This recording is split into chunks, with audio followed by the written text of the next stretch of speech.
সালাম, শুভেচ্ছা ও স্বাগতম। আমি মিল্টন। আজ আপনাকে নিয়ে যাচ্ছি ইতিহাসের এই দিনে পৃথিবীর কোথায় কি ঘটেছিল, এই দিনের তাৎপর্য ও বিশেষত্ব এবং এই দিনের ঐতিহাসিক ঘটনা ও রটনা যা পৃথিবীকে বদলে দিয়েছে তা জানতে।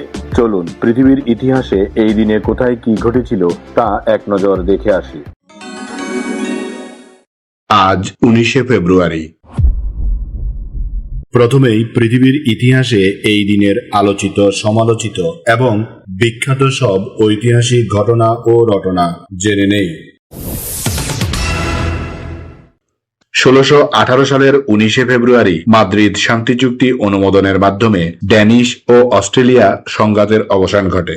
এই চুক্তিটি মূলত উত্তর ইউরোপে আধিপত্য বিস্তার এবং সমুদ্রপথে বাণিজ্য সংক্রান্ত বিরোধ মেটানোর উদ্দেশ্যে করা হয়েছিল। এর ফলে এই অঞ্চলের রাজনীতিতে এক সামরিক স্থিতিশীলতা ফিরে আসে। 1878 সালের 19শে ফেব্রুয়ারি বিজ্ঞানী টমাস আলভা এডিসন শব্দ রেকর্ড করার যন্ত্র ফোনোগ্রাফের প্যাটেন্ট লাভ করেন। এটি ছিল আধুনিক অডিও রেকর্ডিং ব্যবস্থার আদিরূপ। এডিসন দুর্ঘটনাবশত এটি আবিষ্কার করেছিলেন যখন তিনি টেলিফোনের বার্তা রেকর্ড করার উপায় খুঁজছিলেন। এই আবিষ্কার তাকে বিশ্বজুড়ে ম্যানলো পার্কের জাদুকর হিসেবে পরিচিতি এনে দেয়। 1904 সালের 19শে ফেব্রুয়ারি ব্রিটিশ ভারতের তৎকালীন ভাইসরয় লর্ড কার্জন ঢাকা বিশ্ববিদ্যালয়ের অন্যতম প্রধান স্থাপত্য কার্জন হলের ভিত্তিপ্রস্তর স্থাপন করেন। মোগল ও ইউরোপীয় স্থাপত্য শৈলীর সংমিশ্রণে তৈরি এই লাল ইটের ভবনটি মূলত একটি টাউন হল হিসেবে নির্মাণের পরিকল্পনা করা হয়েছিল।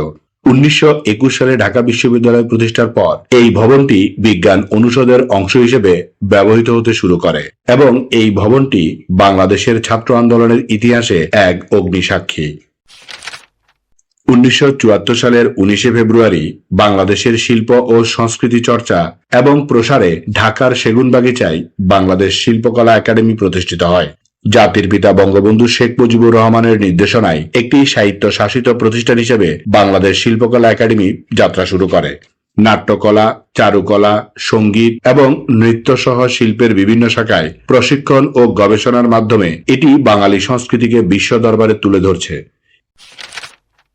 2018 সালের 19 ফেব্রুয়ারি ডিজিটাল বাংলাদেশের পথে এক বড় মাইলফলক হিসেবে বাংলাদেশে 4G ইন্টারনেট সেবা বাণিজ্যিকভাবে চালু হয়। বিআরটিসি কর্তৃক লাইসেন্স হস্তান্তরের পরপরই দেশের শীর্ষস্থানীয় মোবাইল অপারেটরগুলো উচ্চ গতির এই ইন্টারনেট সেবা প্রদান করতে শুরু করে।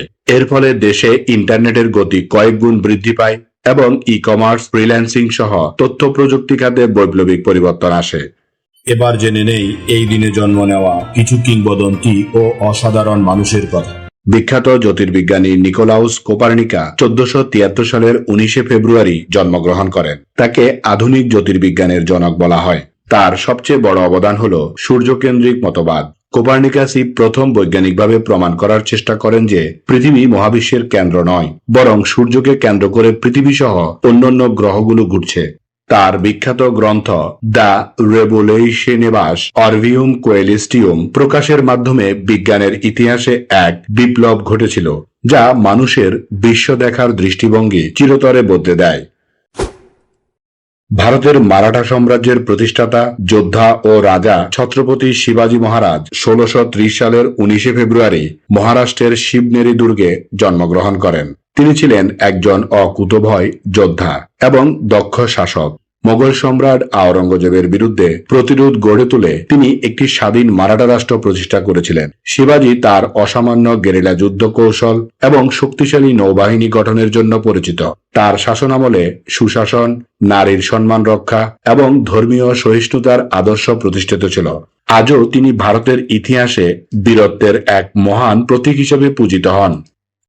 স্মরণ করছি এই দিনে চলে যাওয়া কিছু কিংবদন্তি ও অসাধারণ মানুষের কথা।